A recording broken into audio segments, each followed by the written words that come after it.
you guys could do me a favor, because like I said, I've got some really good stuff to share at the very beginning, and I really don't want people to miss it.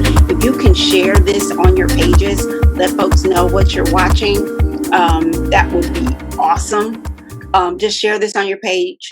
People who want to tune in will, but if you know you've got people in your circle or people that are your friends or colleagues or what have you that may be following you on Facebook who really need to get their arms around this season, who really need to salvage this time. And with so much that's going on, so much feels out of control. But there are strategies that I've used to really put my arms around what's happening around me and still make the most out of this season. So if you know you've got people like that that could possibly glean something like that from your in your circle, please share this broadcast with them. And with that, we're going to go ahead and get started. So for those of you who are tuning in now and or on YouTube later, my name is Camille Jamerson, and I am the host of Mogul Moments, and I'm the CEO and founder of both CDJ and Associates and the Camille Company. And the Camille Company, which is a lifestyle brand for icons, creatives, and entrepreneurs, is hosting this season of Mogul Moments. So shout out to the Camille Company, which is my own company, so shout myself out, for being the sponsor of Mogul Moments this season. If you want more information about the Camille Company, thecamillecompany.com has all the information as to what that's going to be about. And it was supposed to launch really big on my birthday in April, but this little COVID thing kind of got in the way of all of those plans. But we still did a soft launch, and definitely want you guys to be a part of the Camille Company. If you're an icon, if you're a creative, if you're an entrepreneur, we even have something called the ICE Society, which stands for that: Icons, Creatives, Entrepreneurs, ICE Society, and it is an amazing group of budding entrepreneurs, moguls, want to be business owners, and we'd love to have you. So I'll share more information about how to find that later. And if you're watching this on YouTube, you can find this information in the description. So let's get started. Before we dive into it, and just so you know what you're watching, Mogul Moments, season 3, episode 6. And we're going to be talking about strategies to salvage the season. And the reason that I thought this was going to be an important topic is because before you know it, we're believing that COVID is going to subside eventually, not tomorrow, but eventually, and things will resume and go back to a new normal. And what I don't want to happen for you is for you to look back on this season and say, oh man, I wasted so much time. Back when I had all that time during COVID, I could have done X, Y, Z and blah, blah, blah. But let me just put some parameters around that for you. And hey, I saw Jessica join. Hi, Jessica. There was this meme that was going around that totally irritated me. First of all, to be totally honest, totally irritated me. Best class ever. Totally irritated me. And this particular meme said something to the effect that if you didn't start your business or write your book or whatever it is during the pandemic, then what you lack wasn't time, it was discipline. At a glance, at first go through, you think that's really cute. But when I thought more about it, I took my little like back. I did. I'm petty like that. Yes, I did. I went back and I took my like back. And here is why. Just because you didn't or haven't yet accomplished anything major during this time doesn't mean that you lack discipline. With everything that's going on, let me tell you something. I got a trick for you. Staying alive is an accomplishment. How about that? Staying alive is an accomplishment right about now. Okay. So forgive me if I didn't have time to launch a brand new business and write a new book in the middle of a global pandemic while I was sanitizing my house, trying to find masks for my family, braving the grocery store, taking care of my mom, trying to figure out what to do with kids. For some, um, bills piling up, trying to find a place to work. In my case, losing contracts, losing business, trying to salvage what contracts I had, shifting and making those changes to virtual in a lot of cases. So, in for some of us, we were just floating. We were just not tethered to anything, just surviving. We weren't worrying about thriving. We were just trying to live. So I want you to, first of all, give yourself some grace because I don't think there's anything wrong with that. Like I said just a few minutes ago, living is an accomplishment. You still here, right? So that you're still here. Hi, Beverly. Welcome. You're still here. So I just want to put that in context. Don't feel some kind of way because you haven't gotten all of these things done during a global pandemic. Okay. Surviving is the goal. Thriving is a bonus. Surviving is the goal. Okay. So now with that being said, what you're not going to do though is let this whole season pass you by and not walk away with some kind of value add. Okay. So there's a way to balance the severities and the stressors of this season with the necessity of purpose. Okay, there's a way to bring balance to that. So that's what we're going to be talking about today. It's going to be strategies that I have used to salvage this season for me, and hopefully with what I've gone through and what I had to do, some of it can be of a value add to you. We're going to talk about 5 particular areas: salvaging your mental and spiritual health, salvaging your schedule and productivity, salvaging your health and wellness, salvaging your view on relationships, and last, salvaging your business. So let's jump in. Oh, and at the end, I'll share something with you that if, because it's going to seem like it's a lot, it's not ish. But if it seems like it's a bit much and you need some help really getting your arms around it, I'm going to offer something at the end that could personally help you with that. Okay.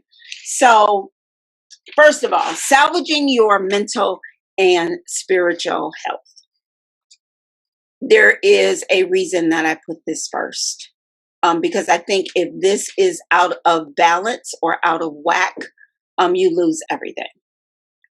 If you, like me, are a person of faith, then you know how that disconnect can affect everything else in your life. Okay. No matter what your foundation is, whatever you engage in is bigger than yourself. For me, I am a believer. I am a Christian, and my faith is the bedrock and foundation of all that I am. So if that's shaken or off center, everything shifts.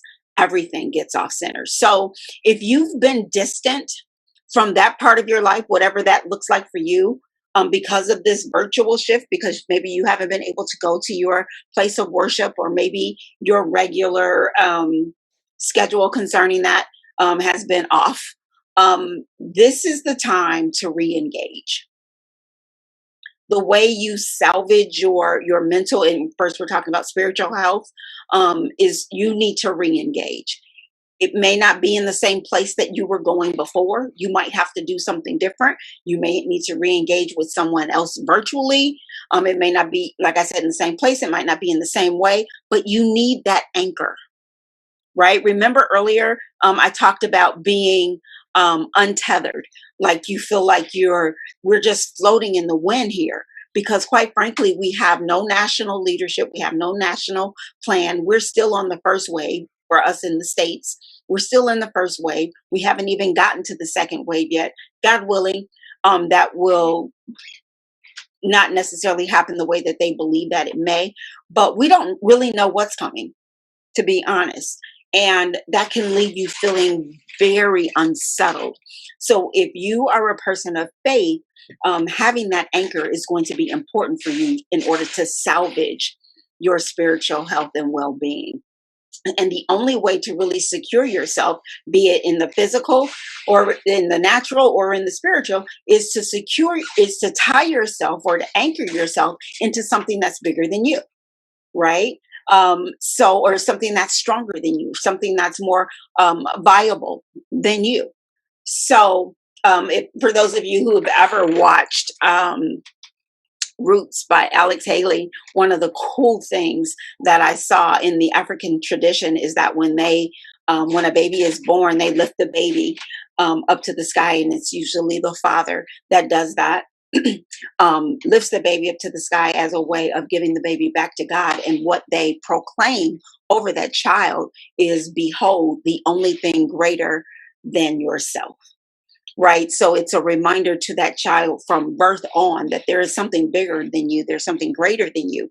And in order for you to salvage your spiritual health in this season, you need to anchor to that. You need to re-engage, whatever that looks like. Some of y'all just need to get up on Sunday morning and do church. Some of you need to, if you're doing that already, you need to add that Wednesday night Bible study or some self-study. As I said, in each of these cases, I'm going to try to share with you what I did personally. For me, I started some self-study, and I have been much more intentional about my prayer time, about my prayer list, the people and things that I'm praying for, and my meditation time, my quiet time. I have re-engaged online with not just the church that I was going to, but with other churches and ministries, because in this season you have the opportunity to get a variety of ministry. And so I've been taking advantage of that and being more diligent and intentional about it. So that's what I have done concerning my spiritual health. And once I re-engaged, because there was about a month or so there, I was just like all over the place. But once I re-engaged and re-anchored myself, re-centered myself, I could start to see a difference in other things. So the other side of this is your mental health. For some of us, this is so overwhelming. There's a lot going on. And there is nothing wrong with getting on somebody's couch and talking it out. See a therapist. There's nothing wrong with that. As a matter of fact, there's something wonderful about it. It takes great strength to come forth and admit that, okay, I need somebody to help me pull all this together. Some of you have insurance, quite maybe like ours, where you have the opportunity to do therapy online. We can just go up to Blue Cross and Blue Shield and get online therapy, and right now they're doing it without a copay, so you might want to check what your options are there. Your employer, even if you aren't there, they still may have an employee assistance program. They're called EAP programs, so you may want to check with your HR department. And if so, you may have access to a therapist or a counselor that you can talk to. If you go to a church or have some sort of spiritual oversight in your life, then you might want to check in with them. They may have counselors there that you can talk to and have a session with, and just try to talk things out with. And thank you for those hugs and hearts, guys. I do see them. Thank you, thank you, thank you, thank you. And as always, if you have a question, just make certain that you put it in the comments. I am watching it. But anyway, and I actually have here on my notes, if push comes to shove, call your auntie, call your cousin, call your mama, call somebody, and call your best friend, whatever, and really just talk out what's going on with you and say, hey, I don't want you to fix it. I just want you to hear me. Whatever you do, though, don't keep that bottled in. Don't keep all of those thoughts and feelings bottled inside of you. Another strategy, which is the one that I have used, I'm not necessarily my own therapist, but for me, and this isn't for everybody, but for me, the best way for me to kind of make sense of what's going on in my life is to write it down. So I have about 17,000 journals that I write in. And sometimes just writing out what I'm thinking, what I'm feeling. I don't care. Some days the sky is blue, the grass is green, until I can just get to going as to what's really in my heart. And sometimes just writing that out, I answer my own questions.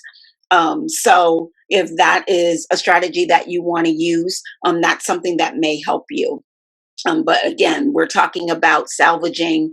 This is the very first one. So we're talking about salvaging your mental and your spiritual health. Another thing that you can do to salvage your mental and spiritual health is to dedicate a self-care day. Dedicate a self-care day. And this is something that my youngest son does very, very well.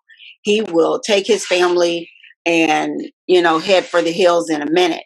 I don't care if it's just the local beach. They live in California, so they kind of got it like that.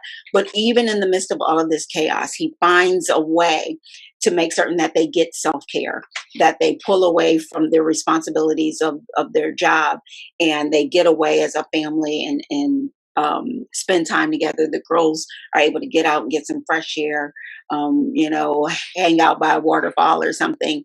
And they're, of course, doing it safely, but they're taking some self-care days. Now, that might look a little bit different for you.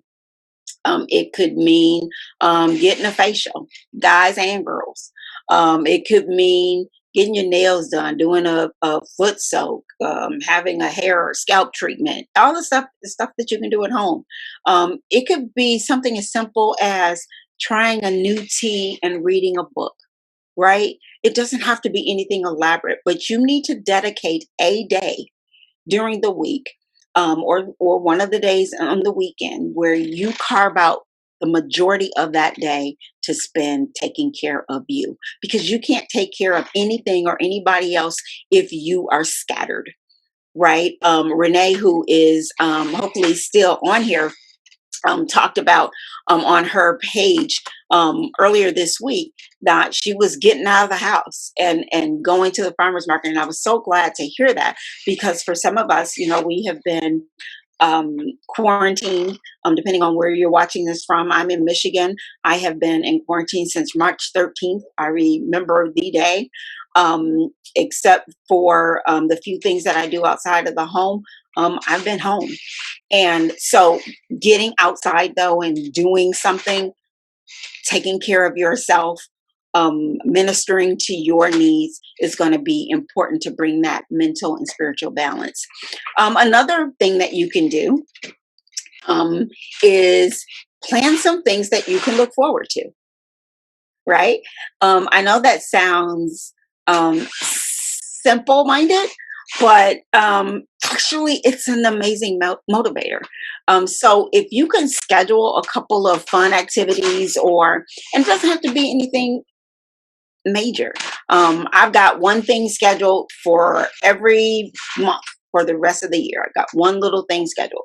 And what does that look like, Camille? It could be a local getaway, because ain't nobody going nowhere right about now. There's some people that are, and my hat's off to them, but that's not what Camille's doing. So some local getaways, a Zoom happy hour with family or friends. It could be hair day, which is a major day for me. Farmers market visit, book club, new recipe cook-offs. It could be any number of things. But if you plan something that you have the opportunity to look forward to, it really builds your expectation, and it does wonders on your mental attitude. I do better when I have something to look forward to.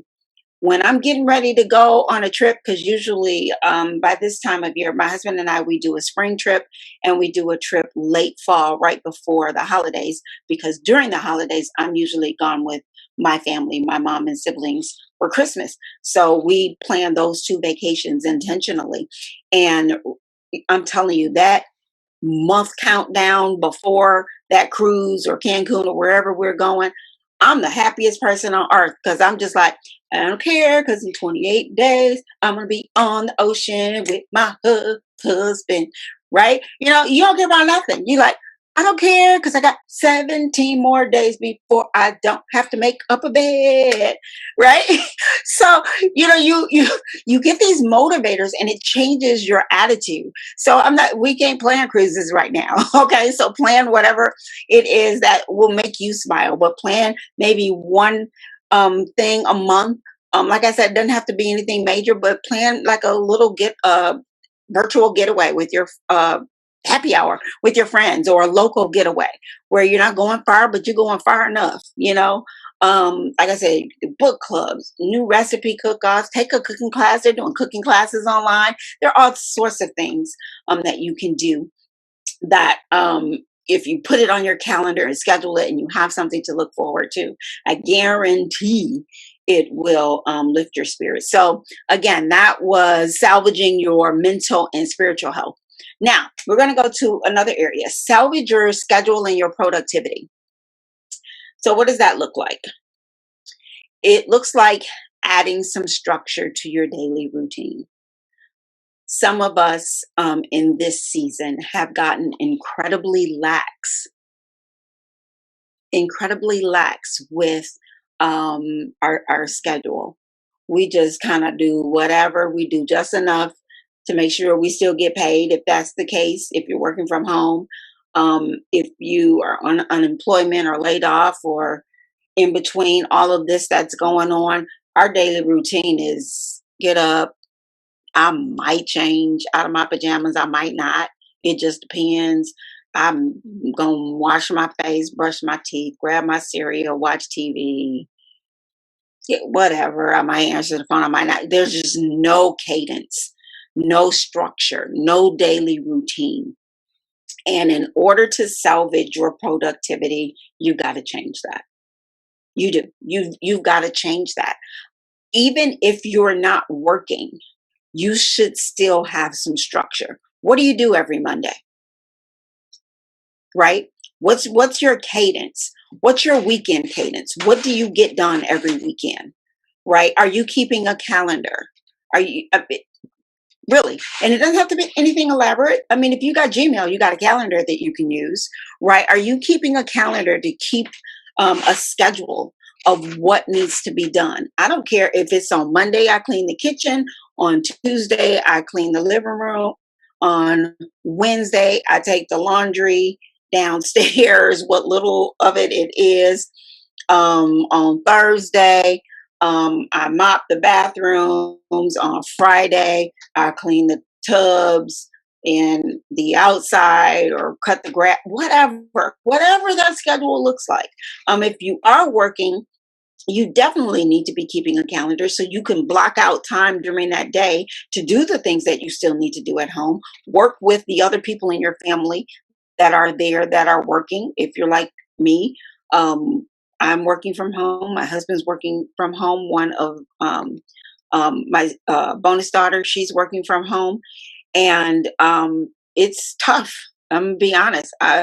My office is down here. Right above me is the kitchen. I can hear people walking in the kitchen all day long. I can hear people in the kitchen right now, actually. Hopefully, it's not coming through on this video, but it is a struggle to navigate and manage that. So you've got to have some structure. If there's some specific times where you need quiet, or you need people to kind of leave you alone, you've got to set those things in order. So everybody knows what's going on, and communication is key with that. So add some structure to your daily routine. Don't let your days just happen to you. Okay. Don't let your days just happen to you. That's the easiest way for them to get away from you. Set some structure, set some order.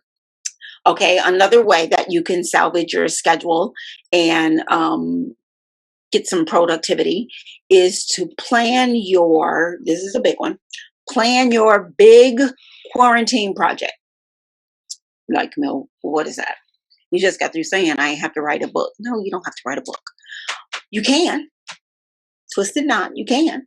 But you need one big quarantine project, one SMART goal. If everybody knows what a SMART goal is, yes, no, maybe. SMART goals stand for, I'm going to pull it up here because I want to make sure I tell y'all right. Stands for specific, meaning you state what you're going to do, use your action words. It's a goal that's measurable. So you got to make sure you put a way to evaluate that you met the goal. Achievable, it's within what you can do. Make sure you pick something that you can actually get done. You want to make sure it's possible. It's possible to accomplish. It's attainable. R stands for relevant, that it makes sense for you to do something, right? It's something that makes sense. It's something that will make a difference in your life, and it improves you or your living conditions or your job or your family in some way. That's how you can make sure it's relevant. And then T stands for time bound. So you want to put a time limit on it. You don't want to just leave it open ended. You want to say, I will get this done between now and August 31st. I will get this done between now and Labor Day. I will get this done between now and Halloween. I will get this done. I'm going to work on this in the month of October. Whatever that is, you want to make certain that it's time bound. So again, a SMART goal is specific, it's measurable, it's achievable, it's relevant, and it is time bound. Okay, so why is that important? Well, first, let's talk about what a SMART goal could look like. It could be as major as starting a business or writing a book. It really can. Or it could be really simple. It could be cleaning and organizing your closet and color coordinating it. It could be taking an online class. It can be organizing your garage. It could be, what else? I'm trying to think of some stuff that I've actually done. It could be cleaning out a junk drawer, all the junk drawers in your house. It could be preparing giveaways for Salvation Army. I don't know if they're taking those yet, but if you can be preparing those things, documenting what you're giving away for tax purposes. Pick a big project. Whatever that project is going to be, if it's something around your house, if it's something within your business, if it's a class, if it's reading so many books, if it's learning a language, you can get on Duolingo and YouTube University and find out a lot of this stuff, get a lot of this stuff done for a little nothing. But whatever that SMART goal is, it's important to at least bare minimum pick one. And why is that important? Because you want to be able to look back on this time and know that it wasn't wasted. It's like, okay, you know what? I stayed alive and my closet is popping. Okay. If you can't say anything but that, that's a win. And an example that I'll give you is that some of you remember this if you've been friends with me for a while. A couple of years back, I had the opportunity to be on the $100,000 pyramid with Michael Strahan. I was a contestant, and it was really cool, a lot of fun. Didn't win the big money, but I won like $5,000, I think it was. So I knew some of it was going to be for savings, but I wanted to buy something specific that was tangible, that I could always point back to and say, I got that with my pyramid money. And the reason that that was important to me was because I didn't want to just, even though like I said, I put some up and saved it. I didn't want to just look back on that money and say, oh man, I just blew $5,000. I don't even know where it went. I didn't know what I did with it. By me attaching something specific to it, like I'm asking you to do to quarantine, attach something specific to it, I'm able to always look back at that thing and know that, that's, the game wasn't wasted. If nothing else, I got that bike. I bought a 10-speed bike and I bought a good bike. And I ordered me a good seat and this computer that you are looking at me in right now, this Mac was also bought during that time and with that money. So if nothing else, I know that I got the stuff that I've been able to do with this Mac. I basically built my business with it, and that bike I've been able to pick up something that I used to do as a little girl and re-engage. So I'm always able to look at that and know that that's what that pyramid money did for me. So you want to be able to do the same when it comes to quarantine. When we look back on this, it's not going to be, it wasn't a waste of time for me. Whew, girl, you should have seen what my garage looked like before quarantine. Or by the time it was over, I had it organized. I had totes. I knew where this was. I put this there and the other. Your closet. I took an online class. I learned blah, blah, blah and XYZ. I got back into yoga. Girl, I learned conversational Spanish, whatever your one SMART goal is going to be, pick it, plan it, and let's get that done because you want to make certain that you get something that you can point to done during this season. And I explained to you why. Okay. Whew. Third thing, we want to salvage your health. You guys doing good in there? Y'all doing good? Are y'all talking to me? Y'all are not talking to me. Are y'all talking to each other or what are we doing? Okay, I still see some of you in there. Well, hey. I think my cousin Leanne is in. Martina, hi. Thanks for joining, guys. The third thing we're going to talk about is salvaging your health. I'm just going to let that marinate for a minute. There's this, I think this is a meme too, that they were talking about COVID-19. And the 19 stands for the 19 pounds that almost everybody has gained by just being inactive and eating garbage. That's just real talk. So you don't want your health to spiral out of control because of quarantine. So this is a good time to grab the reins right now before it's gone too far. And trust me, take a picture of yourself and look at it. Some of you, might have been doing okay. But some of you like me, I saw a picture of myself on the golf course the other day. And I was like, holy Jesus of Nazareth, if I don't get my life together. Okay. I'm cute from here up. Oh, let me let you know, I'm gorgeous from here up. But there's some issues in other places that I got to tighten up. And it's just from not being as active. It's from my gym not being open and me not doing the other things that I know to do to take the place of that and to keep moving and active in spite of that. I know better and I just let it get away from me. So salvage your health. What does that look like? What does that look like? This is the time for you to research what you should be eating and make adjustments. What do I mean by should be eating? Well, what diseases run in your family, right? What are your parents allergic to? For example, I'm allergic to NSAIDs.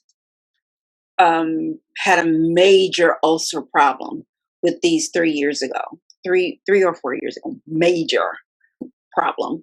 And come to find out, my mom is allergic to NSAIDs. And when I talked to the doctor about that later, he was like, had you told me your mom was allergic to them, I wouldn't have gave it to you because it's genetic in most cases. So 9 times out of 10, you are probably allergic to too, and I would have tried something else first, especially given the emergency situation that we were in at the time. So you need to know that this is a great time if your parents are still alive or you've got uncles or aunts or something that you can talk to, grandparents that you can talk to. You need to get your family medical history. You need to find out who has what.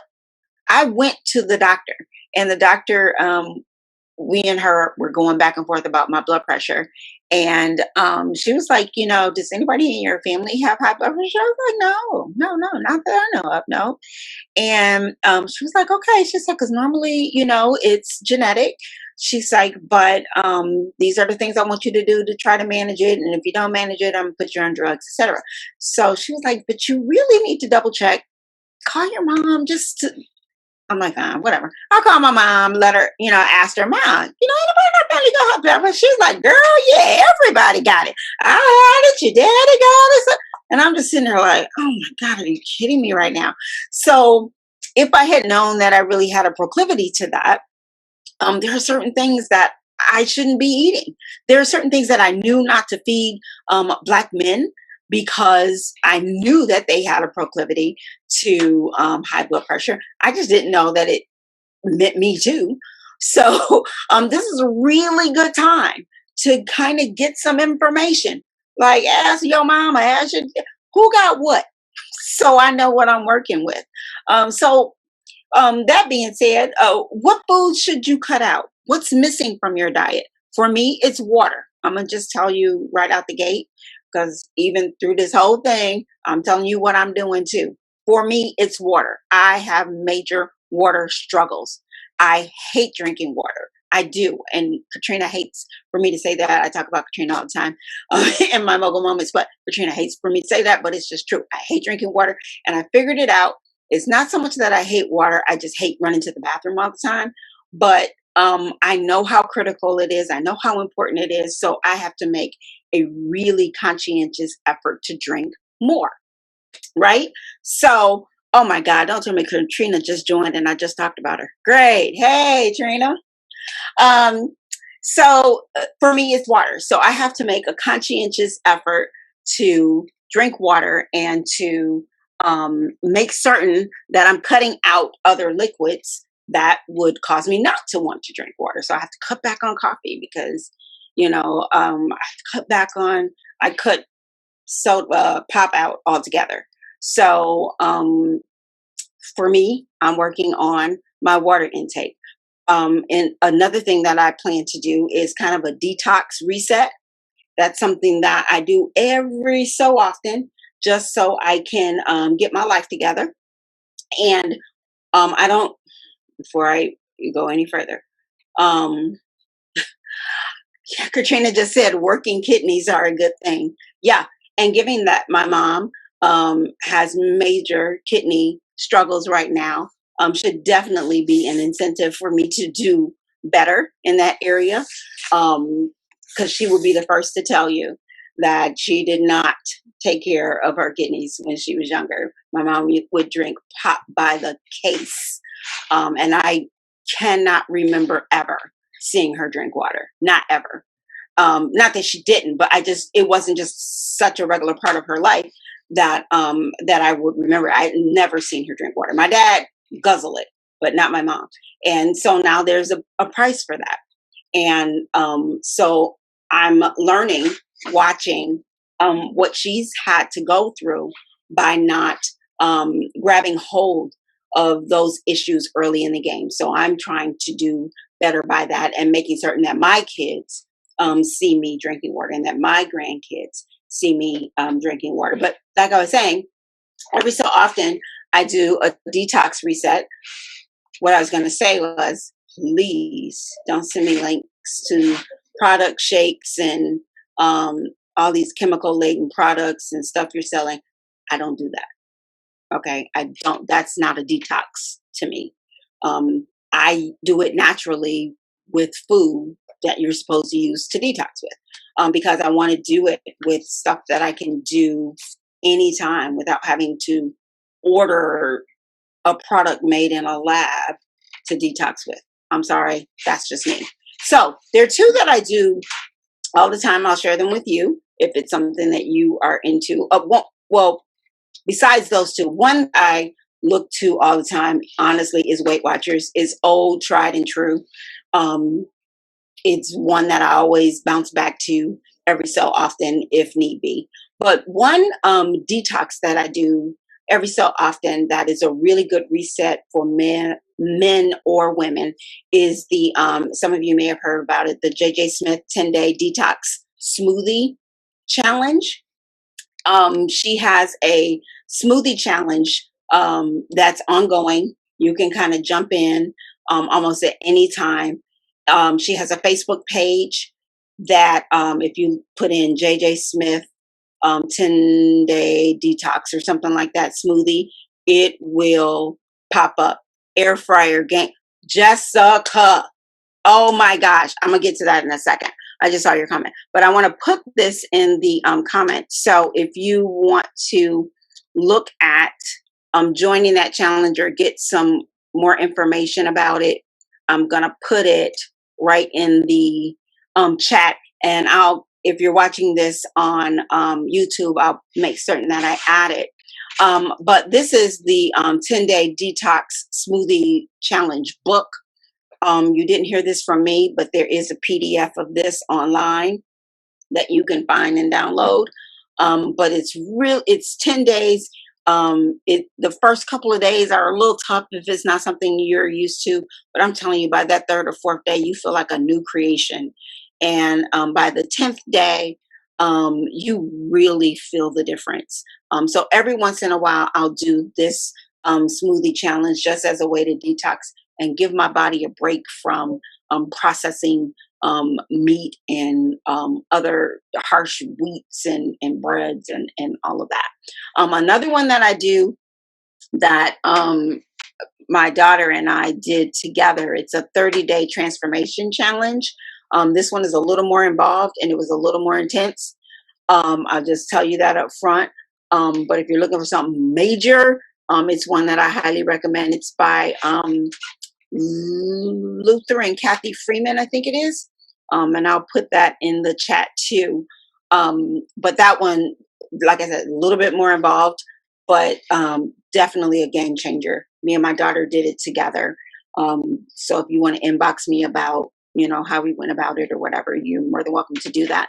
But there are all kind of challenges online. Y'all know that. Y'all have seen them. There have been some that have gone around, no breads, no sweets, no soda. Some of us that, like I said, have a spiritual background or a background of faith will do a Daniel fast. So we not only get the spiritual benefits, but we get the health benefits from it as well. There are tons of them. Pick one and do it. The goal is to detox and reset your body. But that's not the only goal. The other goal is the discipline of sticking with something from beginning to end. So there are kind of two things going on here. You want to do whatever challenge it is that you want for the health benefits, right? But you also want to get it for the discipline benefits, because there are going to be some things you're going to have to say no to. There are going to be some things you're going to have to do that you may not have wanted to do. And it's a good way to crack the whip on your body and your mentality and get that sucker back in motion. Jessica mentioned in the chat about the air fryer. Let me tell you something. If no other thing in my kitchen has made a difference in my life, it was a close toss-up between my slow cooker, but that air fryer is a game changer. Let me tell you something. Changed our lives. Specifically for everybody, but specifically for African Americans. And here's why. We deep fry everything. Everything. We deep fry everything. Tons of grease, and now we got fancy. We deep fry in olive oil. We deep fry, in vegetable oil, whatever. You remember that those kitchen can stove things that we used to keep old grease and oil in? I don't even have that anymore.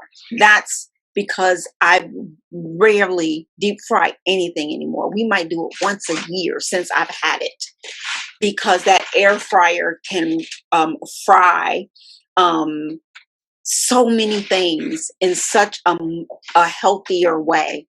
It's just changed the game on how we've eaten. My husband has adjusted. He's gotten accustomed to not having to have deep fried chicken or deep fried fish or deep fried fries and all of that garbage. I mean, he gets it, if he goes other places, but he knows he doesn't get it here because I need him here. So I'm not going to feed him garbage. So that air fryer has helped me to do that at another level. So that is something you might want to look into as you try to salvage your health. You're going to need some tools, right? So eating right and exercise and these challenges that I'm sharing with you are just tools. Air fryer, a tool. You might want to consider it. I cook a lot in there, and leftovers, man, you pop them in there for 3 minutes, it's game on, like it just got cooked. So that's something for you to consider. Another thing we're going to talk about concerning salvaging your health is if you are having health challenges during this season, go see your doctor. See your doctor. Call your doctor and find out how they are seeing patients in this season. So many doctors right now are seeing patients virtually. I did not believe that that could be effective, but let me tell you something. I woke up one morning, actually it had been hurting off and on, but this eye, I woke up one morning and it was just red and itchy, and I'm like, oh my God, how in the world did I get pink eye? Because that's what I was looking at it as. And I'm like, I gotta get this checked out, because if it is pink eye, it's contagious.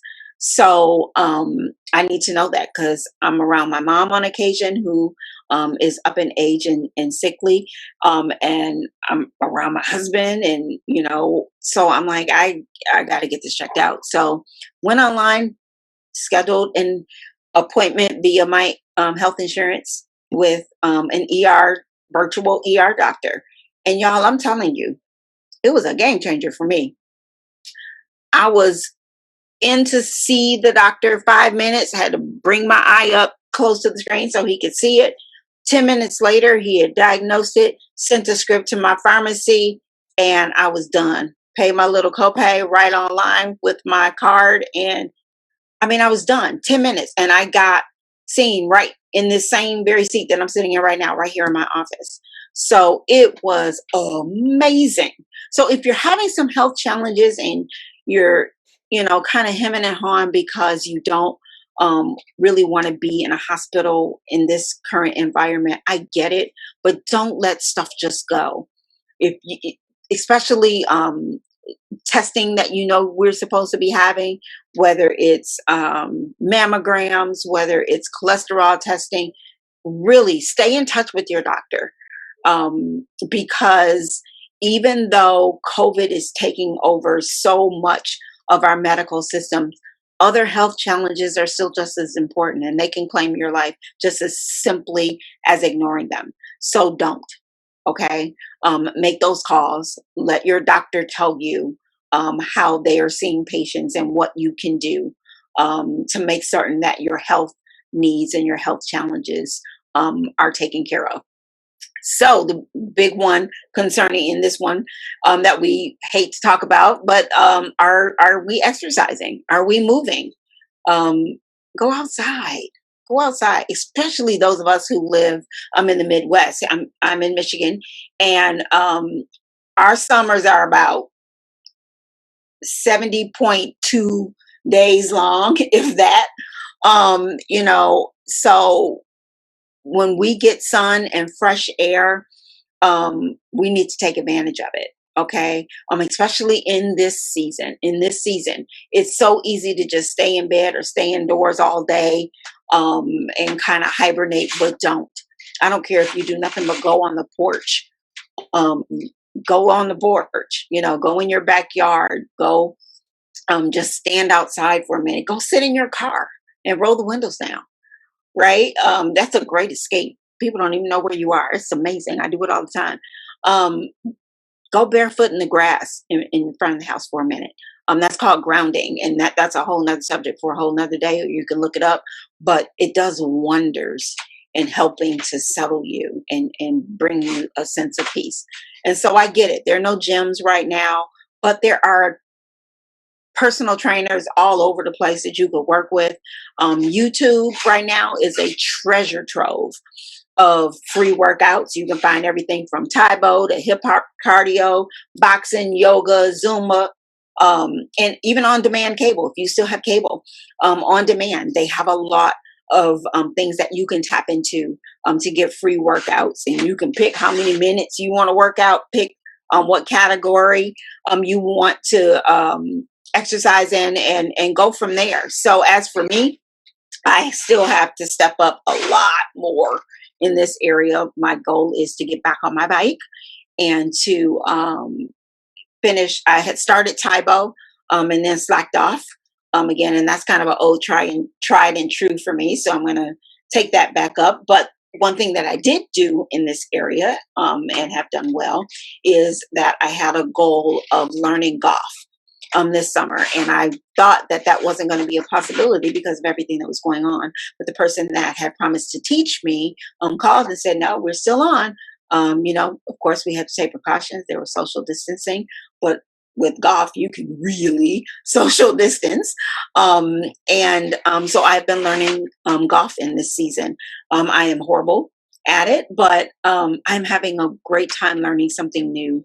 And this is also something that I can point to at the end of this season and say, hey, but it was in that season of quarantine that I got the opportunity to learn something that I've been wanting to learn for a very long time. I got to learn golf. And it's a way for me to get outside and for me to get fresh air and for me to move and for me to exercise. But I am not doing enough in that area. So I have got to step that up. Okay. So let's go to the next one. So we talked about salvaging your mental and spiritual health. We've talked about salvaging your schedule and productivity, right? We talked about, right, getting your daily routine together, planning your quarantine. We just talked about salvaging your health. And now we're going to talk about salvaging your view on some relationships. This is a good one for you to, in order to salvage this season and come out as unscathed as possible, you need to salvage your view on some of your relationships. Notice I did not say salvage some of your relationships. I said salvage your view on some of your relationships. So what does that look like, Camille? What does that mean? Hey, Martina, and hey, Tracy, good to see you. Thanks, Martina. What does that look like? This is a good season to determine what relationships need repair, right? You need to determine what relationships need to be let go or redefined. Maybe that's a better way of saying it. Which relationships right now need nurturing? And I realize it's hard because we can't just get together over coffee anymore. But you might have to make that extra effort. So you might have to make that call. You might have to send that text. Send a card, right? So this is a great season to send a card, a postcard, or send a wellness email. How y'all doing? How your family doing? Just checking in, hearts. That's it. Not major, but just that check-in to reach out to whomever to let them know that they're on your mind. And although you cannot connect in the way that you normally would, they're still a part of your life and you acknowledge and recognize that. In some cases, you might need to have that crucial conversation that needs to be had, one that you might have been putting off for a while. Okay. Now another viewpoint on that, because again, remember, we're talking about salvaging your view on how you view some of your relationships. Another viewpoint is if it's a relationship that is dragging you in order to maintain it, then something you may want to consider for this season is to back burner that sucker and come back to it later.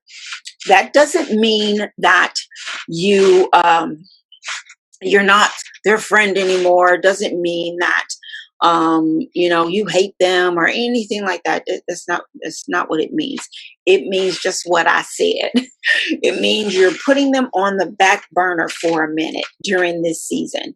And when you have more capacity to take them in, then you can reconsider where that relationship goes.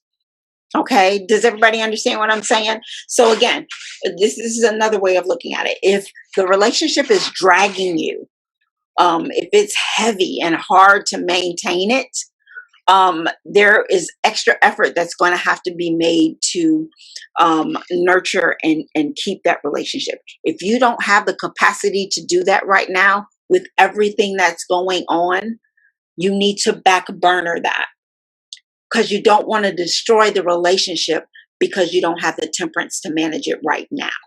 Okay, so back burner it during this season. If that means you need to be a little distant, then that means you need to be a little distant and come back to it later. Like I said, all of these are things that I have done. So before I bring it to you, I do it first. That's how I know it works or doesn't work. So, how have I used this to salvage this season for me? Um, for me, in light of the, I don't know what to call it, reckoning that our country has had recently concerning Black lives, I've had to make some decisions about some friendships that I thought were just ride or die, and what I discovered, not necessarily, like I said, this is my view about this relationship.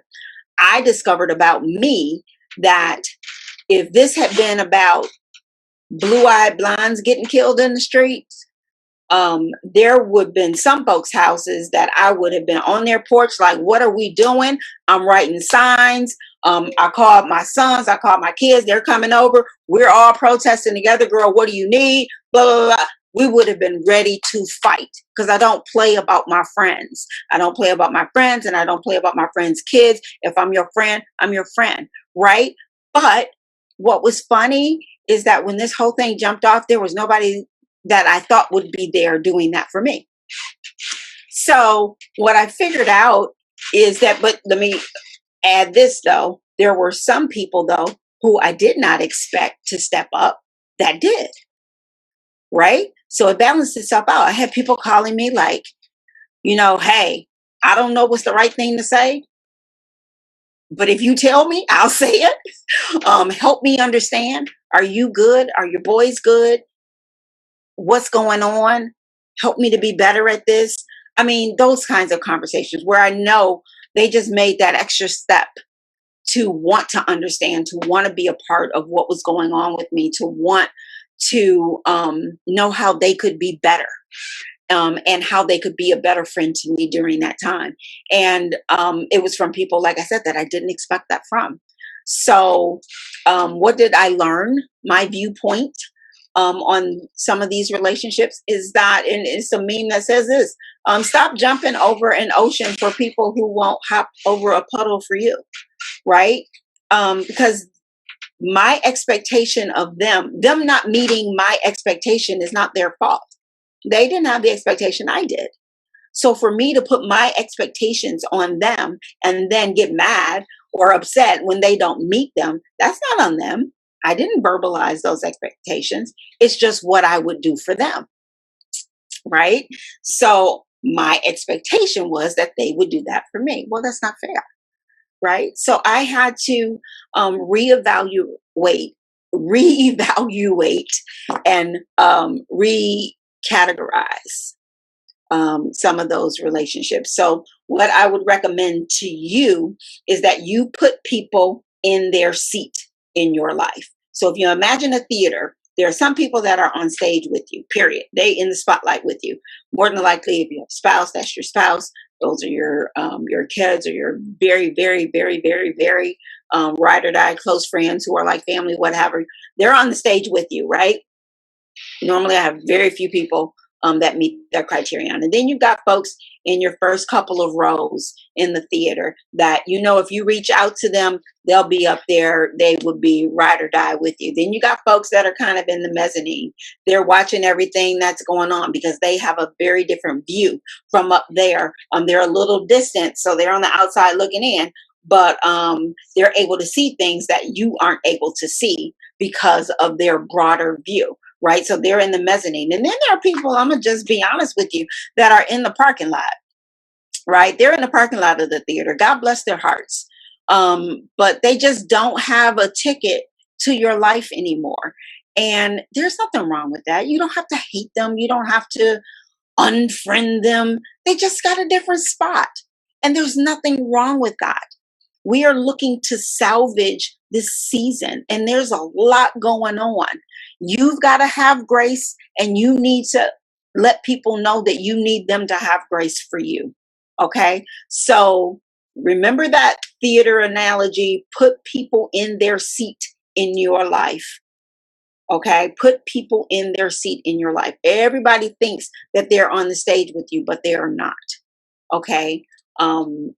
Friendships take a lot of work. Relationships take a lot of work, and they take up a lot of time, and they take up a lot of commitment. You can't have too many of those. You are a limited resource. You are a limited resource. There's only so much of you to go around. So you don't have the capacity to just spread the love um, to gazillions of people, not at least at inner circle capacity. Okay, so just be mindful of where you're spending your time and your attention. So again, just to recap, we talked about salvaging your mental and spiritual health. We're going to re-engage, especially those of us that are people of faith, re-engage. Those of us that need mental support, we're going to see a therapist, going to have self-care days, plan some stuff for us to look forward to. We talked about salvaging your schedule and your productivity. So that meant adding some structure to your daily routine. What's your cadence? Keeping a calendar. We're going to plan a big quarantine project. What's your one smart goal to get done? Let's just say by the end of this year, whatever that looks like. And remember, I gave you my pyramid example, so you can always have something to go back and look at that you got done during this time. Then we talked about salvaging your health, being mindful of what you're feeding yourself, doing research with your family. Great time to just talk to some folks, find out what diseases run in your family. What are your parents allergic to? What food should you cut out? What's missing from your diet? What should you be adding to your diet? Maybe doing one of the challenges that I shared with you. And I saw those hearts pop up. Thank you, thank you, thank you. Appreciate that, guys. We talked about exercising, getting outside. We talked about alternatives to the gym. So YouTube, Taibo, cardio, boxing, yoga, Zumba, on-demand cable, whatever. For me, it's golf and bike riding. So now then we got to salvaging your view on relationships, determining what relationships need repair, determining what relationships need to be backburnered, having grace for people because of your undue expectations on them based on what you would do, and then putting people in the seat, putting people in their seat in your life, using the theater analogy. So that brings us up to the last one, which is salvaging your business. And this is, or I mean, just because you don't have a business does not mean that you can't take something from this piece. So I don't want you to tune me out. I want you to just stay with it, because some of this matters, whether you own your own business or not. But one of the first things you want to talk about or think about when you talk about salvaging your business is you need to really do an analysis as to what was really lost. And is it lost forever? Has the scope of what you do or want it to do, if you're talking about a business idea, has it been absorbed in this virtual world, and will it be changed when we get on the other side of this? What's an example of that? Events and event management. That industry is changed forever. I can guarantee it.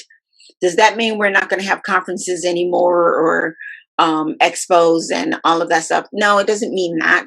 But it does mean that corporations now see what they can actually do online, and the money that they save in food, in location, in everything from name tags to goodie bags to hotel.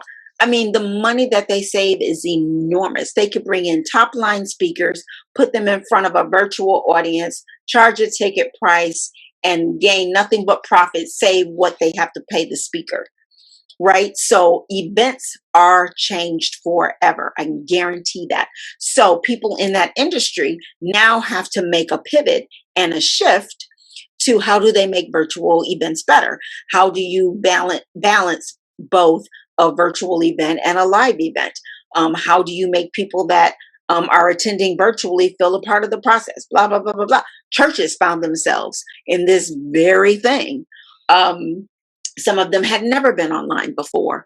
And so they found themselves thrust into this world of trying to figure out how to navigate virtually. And there are going to be some people who never want to go back to a brick and mortar building anymore.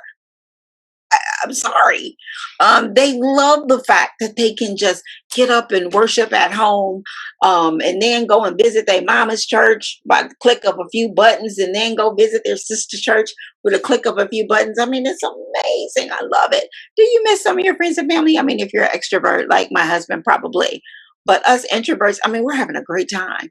Okay. But the point is, you got to figure out if what you do in your business, is it lost forever or is it changed? We're talking about salvaging your business now. Number two, what phase was your business in?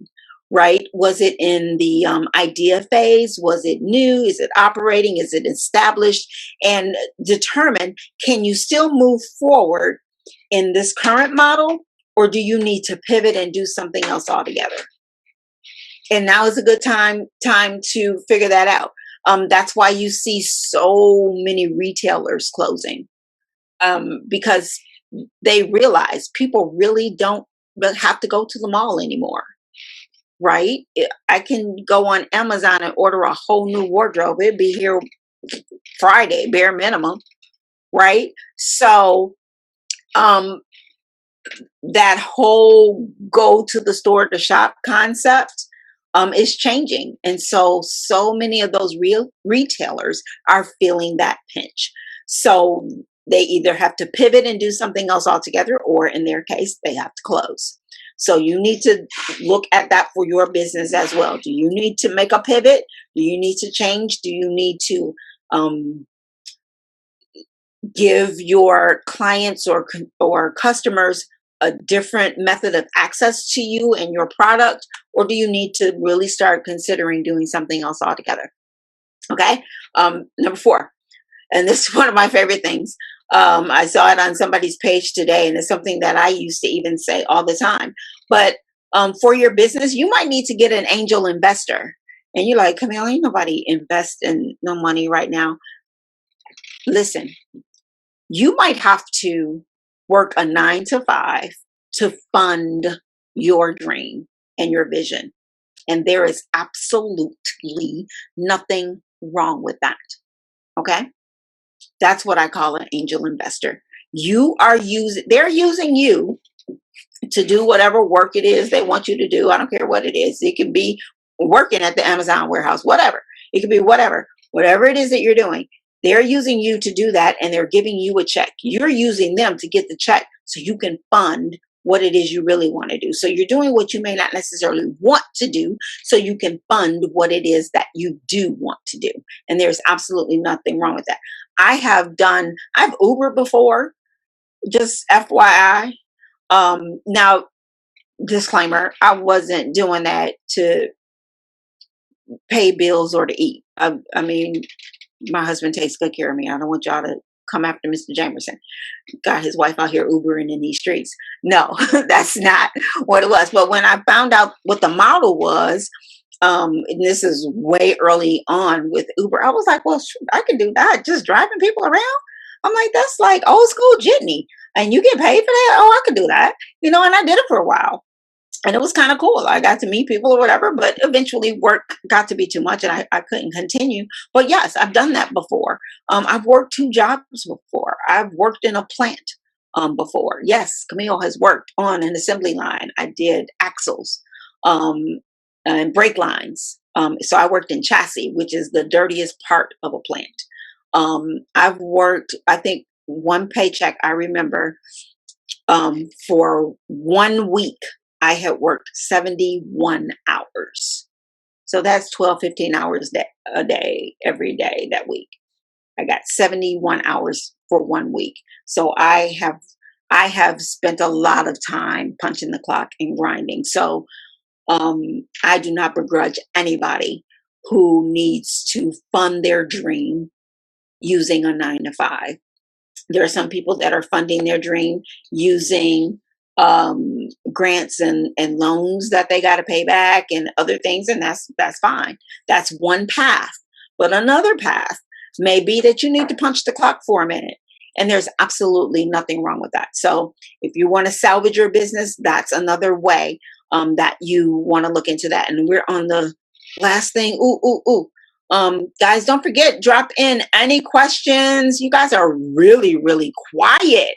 But drop in any questions that you have, and I will definitely answer them. And if you're watching this on YouTube later and you have questions for me, please add them in the comments. I'll come back and check them as often as I can. My email is also in the description. You're more than welcome to reach out to us, and I will definitely make certain that we reach back out to you with an answer. The last thing that I wanted to share with you under salvaging your business is you might need to develop another stream of income within your current scope.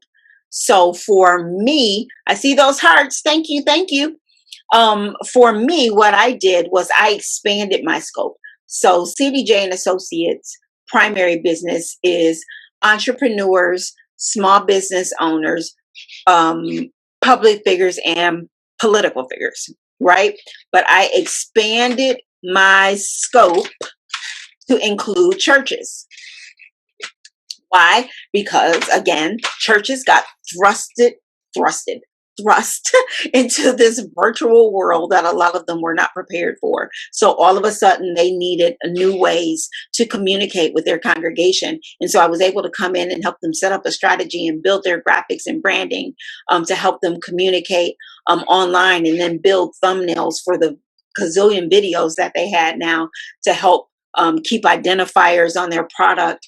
And it just opened up a totally different door for me, because of that work, I was contracted to do a podcast for a company called Poster My Wall. And that podcast, it was actually a webinar, and it was for churches who found themselves in that particular instance. So I was able to host that, which gave my brand extra exposure to over 600 people that registered for that event. And now that webinar is on YouTube, and I get emails all the time from people that have just seen it and reach out to us about business that we're doing for churches. So just by expanding my scope just a little bit to include churches, doing what I was already doing with small businesses and entrepreneurs, but just expanding just a little bit to include churches, because I saw the shift in what was happening. Because I was able to do that, it opened up an opportunity that has added to my bottom line. Okay. So thank you for those hearts. Thank you for those hearts. Yay. So I know, guys, this is a lot. This is a whole lot. And I am like way over time. It's a lot of moving pieces, and I get that. And if you need help sorting this out, if you need me to kind of, I hate to say hand holding, because I'm really not good at that. I am more a consultant than I am a coach. I know some amazing coaches, so if you need one, just let me know. I can tell you that. I'm really tough. But I can really help you create a solid game plan for the rest of your year to help you just get your arms around everything that's going on in your life. And thank you, Katrina, to help you make a plan, help you determine, okay, how am I going to salvage this season? What do I need to do? What's most important? And I have two consultation packages specifically right now for Mogul Moments viewers, because you guys are the only people that I've told about it. But I have two that are out. The first one is, you know how you just want to sit with somebody and pick their brain? So I have a 90-minute session, just you and me. We'll get on a Zoom. We'll just talk about you from the time we get on to the time we get off. And when you get off with me, we're going to have a solid plan as to how you're going to manage the rest of this year, what you need to bring on, what you need to let go, and really give you a template that you could possibly use in the future. Should things ever get out of sorts again, you can go back to that and be like, okay, this is what I did with Camille before. Let me reinstitute that. That may be something that some of you guys are interested in. If you just need an hour or so to talk with me, I've got a package that you can do that. Now, I also have something a little more robust for those of you who like, okay, I need a little bit more time. Camille, you got a little bit more time than that? The answer is kind of. So what I'm going to do is offer kind of a boot camp with me. And the reason that I'm offering it at a fraction of what it will be in the end. But the reason that I'm offering it for so low is because I want you guys to be my beta testers. Not that I haven't done this before, because I have, but I want you to really, when it's all said and done, I really want to talk to you about, hey, did I really help you? Did we really change the game here? Did I really help you bring it together? What could I have done better? What did you need that I didn't bring? Or whatever that looks like. I really want your solid input. So not only will you walk away with something, I'm going to walk away with hopefully some insight as to how to do it better in the future. So yes. And I'm going to put the link in the comment right now. So if you want to take a peek at those two options, the link, I just posted it in the comments there on Facebook. If you're on YouTube, you can go back to the description, and if I'm still offering it, depending on when you're watching this, you'll be able to click that link and go right to it. So again, I'm offering two things to my Mogul Moments moguls, and that is, hey, Camille, I just need to pick your brain. This is what's going on in my life. This is the business I'm thinking about. This is what I'm trying to organize. Help me pull this sucker together and give me a game plan so I can make it out of 2020 alive and intact. I'm here for that. And I'd be more than happy to do that. That's normally $149. And I think I'm offering it for like $50. So you can get that one. The other one is the 30-day boot camp. I'm offering that for little or nothing too. And every week we're going to talk. That's what that one's like. Like I said, that's a little more intense. Every week we're going to talk, and you get homework and assignments every week. So when you get to the end of that 30 days, you're going to be tired of hearing from Camille, but you're also going to be able to walk away with not only a solid plan to finish the year, but hopefully a solid plan to start your first quarter off really, really strong. So those two offerings are right in the chat. Hopefully you guys will avail yourself. Thank you, Katrina. Yay, I know it, right? I'm so happy about this. It took me a minute to really buckle down and do this because I have been designing something else that I want to share with you guys. And it's called D.O.P.E Living. And D.O.P.E Living is going to be a course that I will be offering, of course, my moguls first. And so you need to make sure you are tuning in to future broadcasts so you can hear more about that. You guys will get it at a discount as well. So anyway, I think that is it for the night. This was tough. Normally I have a guest on so I could kind of kick it and have a conversation, but this was just something I think I wanted to share with you guys because this season has really been something else. And I wanted to be really intentional and really intentional and really direct with sharing with you not only what I felt you needed to do, but I wanted to share with you what I have done and how it has helped me to really get my arms around the rest of this year and come up with a really cool game plan so that I do survive 2020, but that I also come out with some accomplishments and with some things that I can really be proud of. So that is today's Mogul Moment. Again, it was sponsored by the Camille Company, and you can find out more about the Camille Company at thecamillecompany.com. You can find out about CDJ and Associates at cdjandassociates.com. So I am so thanks, Katrina. Thank you, thank you, thank you. I appreciate that. I love having guests on the Mogul Moments shows. I do. I love having guests because you get to hear other perspectives. But again, I thought this was something really personal, and I wanted to share with you guys directly. So I'm glad that you gave me the space to do that. Thank you for those who tuned in and stayed with me. I normally am not on this long. We started a little late though, but this was really important, and it's really important that we salvage this season, we make the best of this season, and that we come out on the other side of this healthy, whole, and well, for starters. And then that we have some things that we can point back to say, hey, I got that done during quarantine, and I'm really proud of how I was able to still finish strong, regardless of all the things that were thrown at me. Thank you for all of those hearts. Thank you, Jessica. Good. I'm so glad. I look forward to hearing from you. And I thought I saw LaRonda on for a minute and some other folks.